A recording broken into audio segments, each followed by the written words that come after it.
Hi, I'm Rebecca. I'm the Psych coach, and today I'm going to be talking to you about procrastinating. Perhaps you've just done a Google search on how you can stop procrastinating. Allow me to tell you.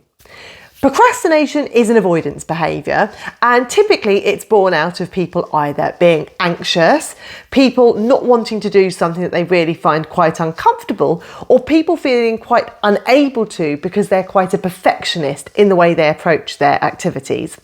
Irrespective of the cause of your procrastination, it's time consuming, and more often than not, people will spend a lot of time thinking about what they're putting off, but not actually putting into practice what they need to do to get on with it. So listen up for today's 5 tips. Tip number 1 is try and work out the cause of the procrastination. Things to consider: are you worried? Are you trying to be a bit of a perfectionist? Or is this something you simply don't want to do because you have to tolerate something uncomfortable or something a bit boring? If it's because you're anxious, then you need to try and rationalise that and try and recognise that doing the activity is probably going to go some way to alleviating the anxiety.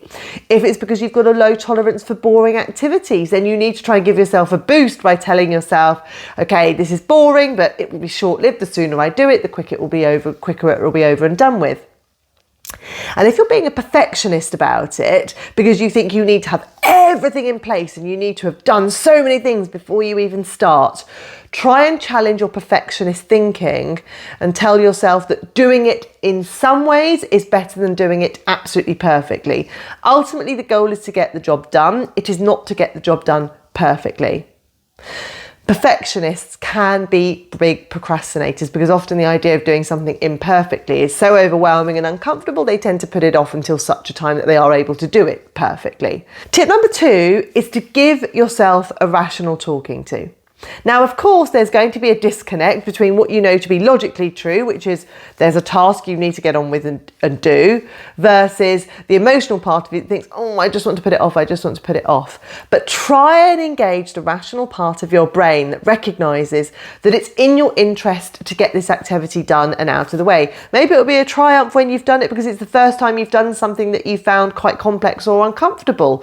Maybe it'll be a triumph to get it out of the way because you'll alleviate some headspace from obsessing about the fact you've been putting it off. Maybe it will be a triumph to get it out of the way because you can get on with doing more fun things once that's done. Whatever it is that's causing it, once you've identified it, also give yourself a rational talking to, okay? Tell yourself why it's in your interest to be doing it and why you need to get it done ASAP.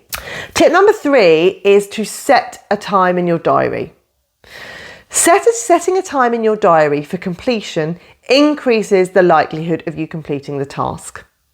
It's pretty well recognised within the psychology field that the more specific we are with regard to completing a task, the more likely we are to do it.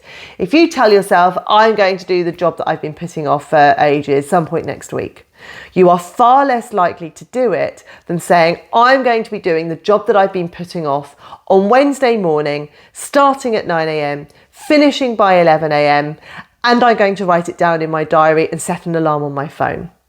Those measures put you in far better stead for completing a task you're putting off than just telling yourself you'll do it at some point in the week.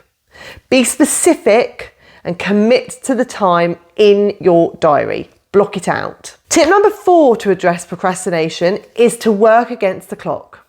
So you've recognised that you're avoiding it because maybe you're feeling a bit anxious or you're being a bit of a perfectionist, and you've given yourself a rational talking to and you've set time aside in your diary when you're going to complete it. Now you need to work against the clock to complete the activity.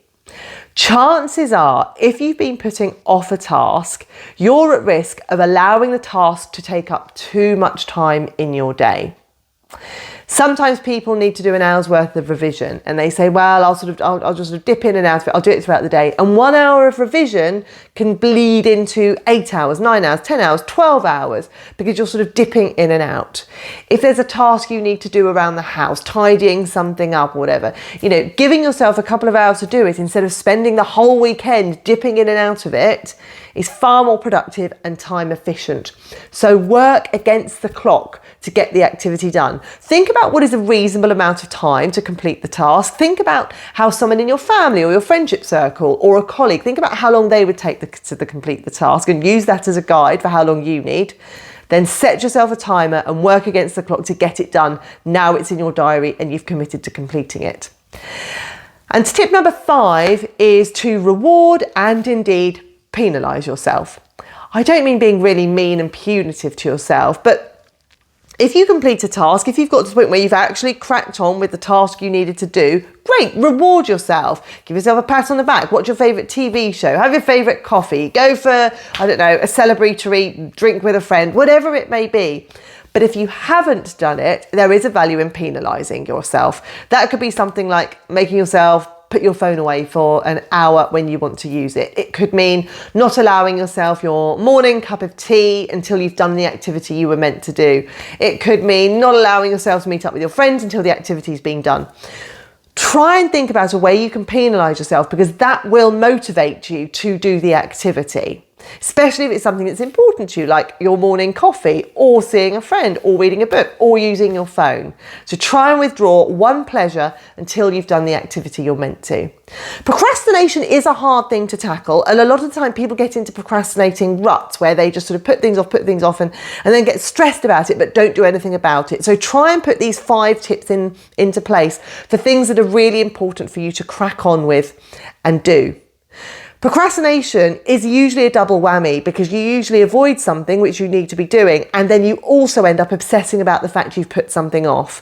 Putting these tips in place will obviously take away both of those factors, and over time you will get better at using these strategies to do the tasks you are putting off. If you've enjoyed today's tips, hit the like button, subscribe to my channel, and I will give you plenty more tips on how to use psychology in your day-to-day life.